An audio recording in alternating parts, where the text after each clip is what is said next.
আমাদের ঘরের নারায়ণ পুজোতে আমরা তবে ঘরের অনেক মেম্বারই মানে রিলেটিভরা আসতে পারেনি, কারণ কি গরমের জন্যই।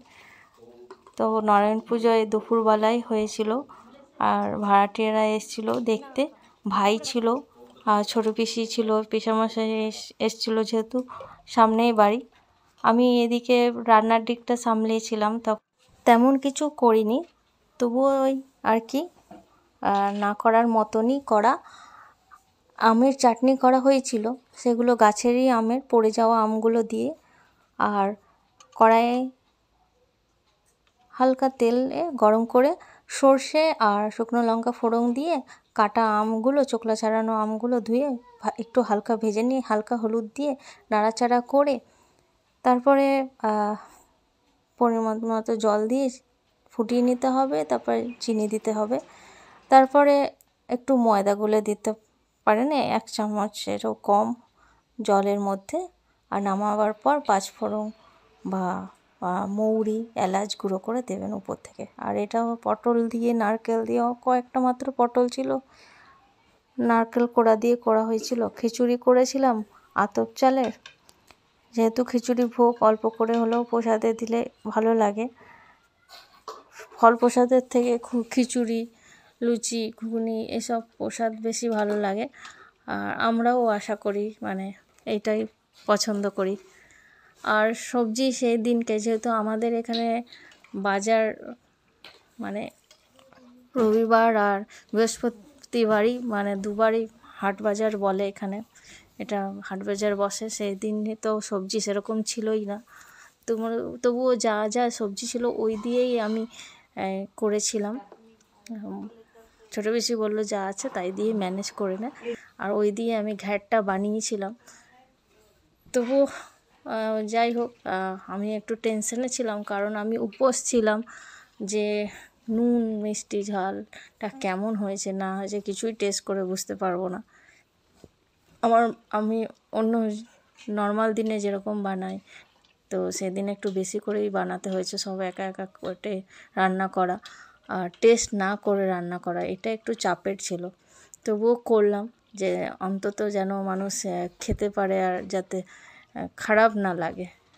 তারপর এই আর কি যা ছিল তাই দিয়ে করেছি। এটা বাগান থেকে পুঁইশাক, পুজোটা যে খিচুড়ি ভোগ, এটা আগে থেকে প্ল্যানিং ছিল না, ম্যানেজ করেছিলাম। সেদিনও বাজারঘাট সেরকমভাবে ছিল না, তাই আমি একটু ঘাবড়ে গেছিলাম, টেনশনে পড়েছিলাম। তবুও ম্যানেজ করে নেওয়া হয়েছে, ঘরে যা যা ছিল তাই দিয়ে এই সবজিটা করলাম। আর খিচুড়িটাও টেনশনে বানিয়েছি, কারণ টেস্ট করতে তো পারবো না, উপোস ছিলাম। কয়েকটা পটলের দিয়ে নারকেল কেমন হবে, ঘ্যাট, আমের চাটনি, এইভাবে আমি এই দিকটা সেরে নিলাম। আর স্নান করেই এই সব রান্নাবাতি করলাম। আর ওইদিকে ছোটো পিসি ভাইরা সব, মাও ছিল পুজোর ওখানে, আমিও ওখানে রান্না সেরে চলে গেলাম সবাইকে দেখতে। তার আগে এখানে আমি পুছাপুছি করে গেছিলাম, যেহেতু এখানে সব কিছু বসানো হবে, ঠাকুরের সব কিছু এখানেই করা হবে।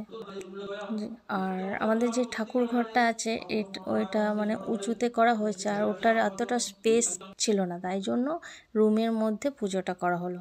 আর গরমের মধ্যে সেভাবে কাউকে বলে ওঠা হয়নি, আর হুট করেই পুজোটা হলো, তাই জন্য। তো ভাই এসেছিলো শঙ্খ বাজাতে, আমিও সেরকম খুব একটা পারি না, ভাই পারে, পিসি পারে, ওই আর কি। তো তারা সবাই ছিল বলে সুন্দরভাবে এই পুজোটা সম্পন্ন হয়েছে, ভালোভাবে কেটেছে। আর গরমের মধ্যে যজ্ঞ হয়েছে, তো ঘর তো পুরো একদম গরমে অবস্থা খারাপ। একেতে তো গরম, তার উপর আগুনে আরও বেশি তাপ বেড়ে গেছে ঘরের টেম্পারেচার। তো যাই হোক, পূজা ভালোভাবেই সম্পন্ন হয়েছে। আর আসলে আমাদের যে রিলেটিভরা থাকেন, কেউ অনেক দূরে দূরে, তারাও নিজস্ব অনেক কিছু পার্সোনাল লাইফে সবারই আছে, তো আসতে অনেক সময় পারে হয়ে ওঠে না, তাই জন্যই অনেক সময় তাদেরকে মিস করি অনেক এই সময়গুলোতেই। অবশ্যই সবাই থাকলে খুবই আনন্দ হয় আমাদের এই দিনগুলো, মানে ছোটোবেলার অনেক স্মৃতি আছে, সবাই আসতে পারতেন তখন, তাদের নিয়ে অনেক স্মৃতি জড়িয়ে আছে, তাদের অবশ্যই মিস করি। তো এই আর কি, পুজো হয়ে গেছে, এবার সবাইকে প্রসাদ বিতরণের পাড়া।